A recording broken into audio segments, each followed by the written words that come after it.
Hi, Andy here from BRS Battery.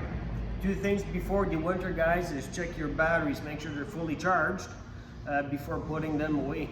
Now, just food for thought, a fully charged battery can withstand temperatures up to minus 70 degrees Celsius. You can leave them outside. So actually in our industry, we say the colder the better. Reason being, if they're really cold, they won't self-discharge. So before doing that, you have to make absolutely sure that they're fully charged.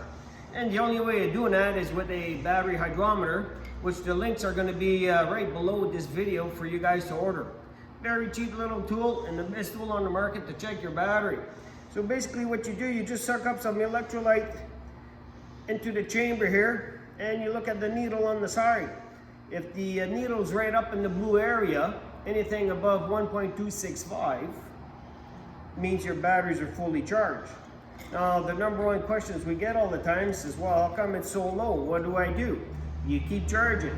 So every hour you spot check with the hydrometer. Eventually, your hydrometer will climb right up to the blue section.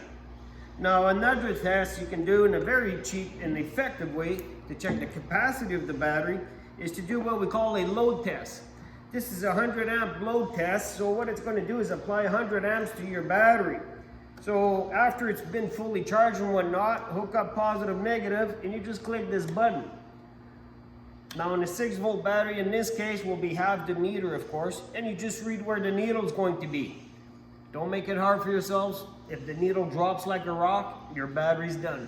If it holds in the weak area, try to recharge and retest. A 12-volt battery, the needle obviously will be in the 12-volt range. Exactly same thing. If it drops like a rock, your battery's done. If it's weak, recharge, retest. Again, the link is down below to order one of these guys. Now, if you have both tools, you're gonna have these for the rest of your life, and it's a perfect way to save thousands of dollars of batteries. You have to do maintenance. Last thing, make sure you top them up with distilled water. Water just above the plates. Don't add acid, add distilled water. All right, folks, I hope this helps you out. We're gonna have more videos to come.